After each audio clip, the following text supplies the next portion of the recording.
Okay, notable metal albums from the year 2014, or extreme metal. As ever, if you just want the music, playlist will be at the end here somewhere, end of the video, linked, so you can just go there, click on it and enjoy all the albums that I've catalogued from the year 2014. From my own personal collection, I'm going to start off with an album of my own. I really like this album. I'm really proud of this album. It's Wisdom Without Worship, Android.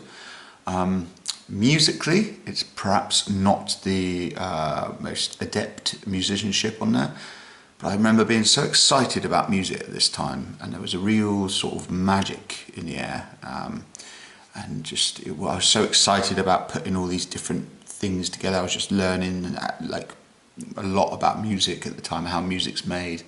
It was all very new and very exciting, and a lot of that came out in this album. It's where I first started to really just put in like more electronic elements. Obviously the electronic elements are much more prevalent in my later sort of solo work. But yeah, this is like some very strange black metal. So inside, got all these lyric thing that folds out. And it comes on a really cool green CD. Don't see them very often. Yeah, and me and my good friend who did the drums. Yeah, I'm still very proud of that album. It's probably my favourite piece of music I've ever made, just for some, probably because it was like the first one that I really like delved really deep into. Like I say, it's not the tightest or most musically, I don't know, adept or adroit piece of music, but for sort of flair and creativity, really like this album. Anyway, moving onwards into 2014. Of Ghost, a small little project from Finland, one man sort of industrial Black Death, good stuff. Grind, Gridlink, a Long Henna, I think this one's called. Super insane grindcore, basically. Really fast, and pretty unusual artwork for an extreme metal album, but nonetheless the music does not disappoint. Okay, well, these were a very big influence also on my sort of further forays into electronic elements of black metal, and I'm working on my Black MIDI album at the minute, which is definitely going to be pulling some inspiration from Mysticum. It's a really nice release, this one. This is, well, since the last one was like 90 something, and this is 2014, and they've yet to release something else as well. Obviously a lot of work has gone into this release in terms of production values and whatnot, and yeah, it's just a really decent, excellent in fact, album of industrial black metal. Okay, Goat Whore. I'm a bit hit or miss with this band. Some albums I like, some I'm just a bit like, feel a bit mid to me, but I do like this one. I obviously liked it enough to pick up a copy of it, so yeah, really cool little record, that one. This one I remember being a bit disappointed with. I have not listened to this in a very long time. Cavalera, Conspiracy, Pandemonium. I remember reading stuff like, oh, it's meant to be like more like the grindy roots and stuff, and it just really just sounded like it could have been another sort of mid Soulfly album, really, from what I remember of it. Well, that might be an unfair look at it, but from what I can remember, it felt like a bit of a disappointment. Okay, we've got Sorption, Engineering the Void, super technical death metal. I'm not sure where these guys are actually from. I think they might be from Sweden or somewhere.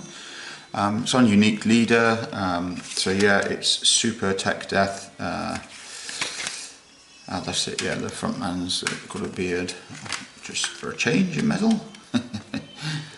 But yeah, no, I think it's super tight, technical death metal. Again, I have not listened to this one in a long time either, so it'd be nice to catch up with these on the lists.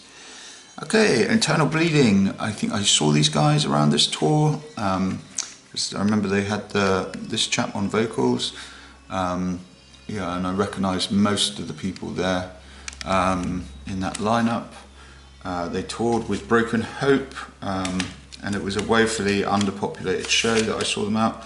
Should have been a much larger crowd, but at any rate, yeah, really decent band. Sort of can put their claim to being the first original slam band ever. So yeah, Eternal Bleeding, good shit. Inanimate Existence. This is another really definitely firmly in the tech death sort of genre. A lot of bands were coming out in this style at this time, on Unique Leader especially. But yeah, it's like super clean. Yeah, it's got the classic super tiny text on the thanks lists and whatnot. And yeah, just super clean, super tight, technical death metal mastery, really. Really good band. They're one of these, but Inanimate Existence are one of those bands that are sort of, they're on the fence for me. They're like almost like not what I like, but I found them like really growing on me, and that actually really came round to their sound, and I think they've definitely got better and better as time's gone on as well. Okay, 2014 brought us Kraken, Blood for the Blood God. I remember there was a big hoo-ha when this came out about was there a German band who had the same album name or something, and they had to go through some legal nonsense, but there they are, the Irish Warriors out there. It looks like it's fucking freezing cold. But yeah, it ended up really cool folk metal band, and this one is really good, sort of back to a bit more of a heavier sort of sound as well. So yeah, the title track, Blood for the Blood God, is a really cool song as well. Okay, now on to the most extreme band I've ever seen in life, ever, easily. And that's my good buds in Hatewire. This is their, as far as I know, their one and only CD, which is Demonic Noise Vomit. So it's like a insane sort of speedcore drum machine. I think Pete the Beat, who's like who did the electronic stuff, he got like a Chaos Pad or something. Played a show with them on their Decade of Hate tour in a very strange venue. It was like an underground rave place with the windows barred up, and they had like a insanely loud sound system in there. The bars and the windows were rattling, and yeah, full of rather questionable characters. Yeah, but I will certainly never forget it. And when they played, they were really in sync, because it's like it's not like sort of traditional song structures. It's like, you know, just chaos basically, with insane like gabba like constantly, but easily, yeah, just a weird experience, but very memorable. Yeah. Cool. I like music like that. Challenging, really challenging the boundaries. Anyway, Voices. This is sort of I feel like this is the project that was given most attention in the period where Akakoki were dormant. So yeah, I remember a lot of sort of spoken word bits on this. Some really cool black metal-y type bits, and yeah, there's the sort of I don't know, showing the grimier sort of side of London, I think, quite well on this record. Cannibal Corpse, A Skeletal Domain. I thought this was a bit of a return to form. The first half of this album, anyway, I seem to remember really liking. I think it does go a bit mid towards the end, but I mean, given their back catalogue, it's no surprise really. It was always, when you're a long-running band and you played live sets, and people are always going to want to hear the classics because they paid to see you, and you've got to keep making new music and satisfy your creativity as well. But yeah, it must be a hard thing. I don't know. I'm nowhere near that level of accomplishment in my own musical career. So. But yeah, I often thought it was a tricky thing. But yeah, you must want to explore music, but you've also got to satisfy the fans at the same time. Anyway, I think, what is it? Kill or Become, that's the cut the fucking heads off. Fire up the chainsaw. Yeah, that's a catchy one that'll probably go in the set for years to come. Pantheon Eye, From the Abyss They Rise. This is sort of like a compilation thing that they put out. Pretty much, sadly, once the band was pretty much done. Again, I highly recommend checking out their album, Worlds I Create. I think that's a phenomenal album. Sort of black metal with cello involved. This has a few good tracks on it, but it's mainly just a collection of stuff that didn't come out on other albums. So yeah, it's okay, but not like a super album or anything. This is a cool album. Campfire, a cool band. They continually put out really decent sort of black. That looks like a painting by that Polish artist. I wonder if it is. Yeah, they just consistently put out decent black metal, really. Like I said, I think Heimgang, I think that's how you pronounce it. That's probably one of my favourite from them, where they bring in the folk elements, but unlike like a folk metal band who have the folk instruments in there, these guys just stick to the black metal instruments, but write like folky sounding chords and stuff. Yes, The Walls of Avalon, Boadicea's or Boudica's Last Stand. I really liked this album. I didn't like it first when I got it because the production was so much cleaner and different from the first Walls of Avalon, which I really liked at the time. I still really like.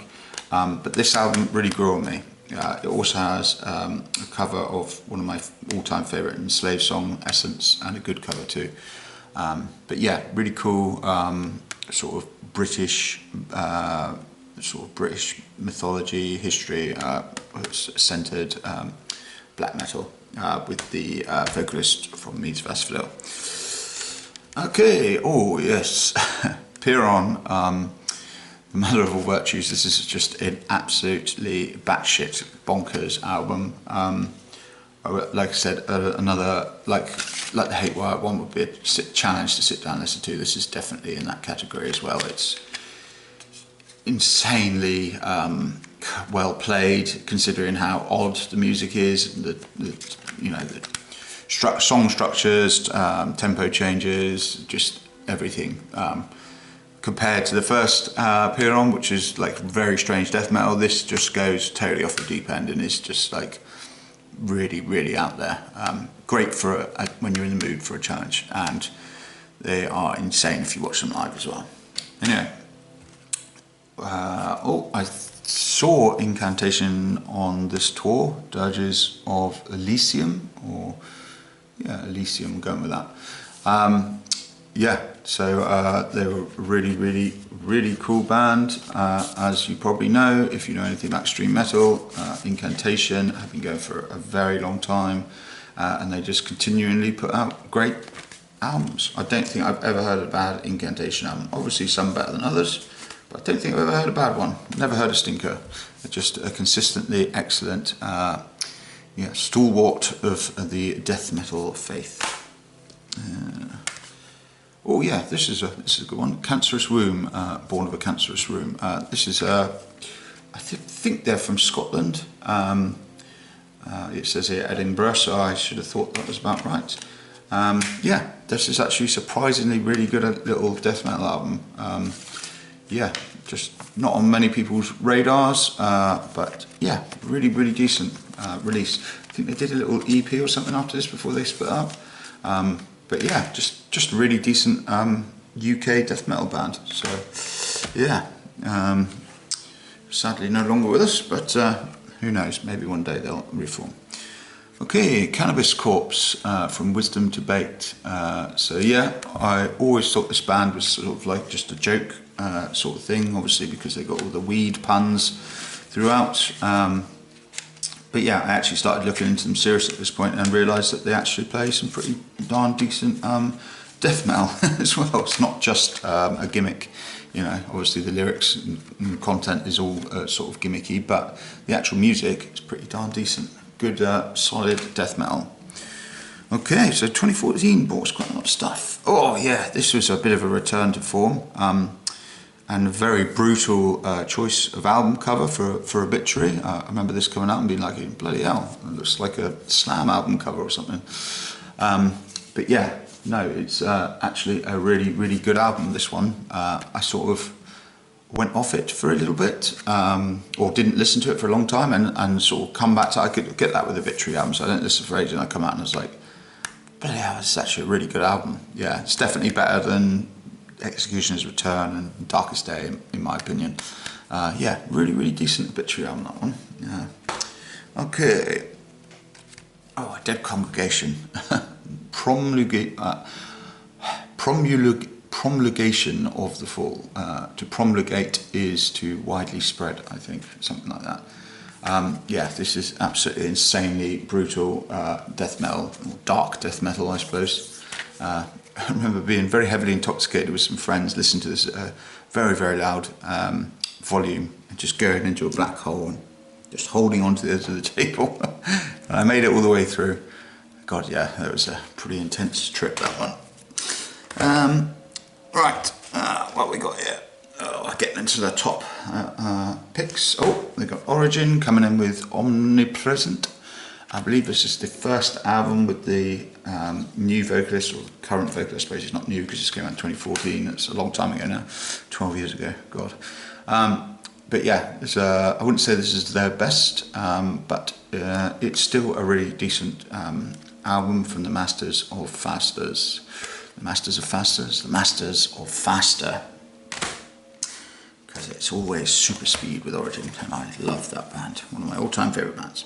Anyway, so this is probably my top 3 of 2014 of what I own. Artificial Brain came out with this in 2014, which just I absolutely love. Really fell in love with this band. I don't really know how to explain them, really. I just got their own thing going on. Very sort of nicey sounding death metal. Very strange. And then they got the uber gutturals on this as well, which really ties it into traditional death metal.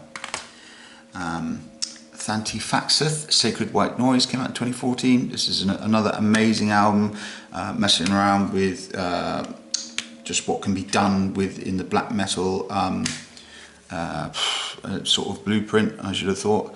Yeah, excellent, very strange and very, very good. Yeah, I think I still prefer this one to the later one with all the odd time changes and stuff. But yeah, I haven't listened to this for a long time either. I haven't listened to a lot of these for a long time, so I'm looking forward to catching up. And this is my favourite one for 2014, just because I have so many good memories attached to this album. I really like this. There's some really great black metal sections in it. For me, this is their best release.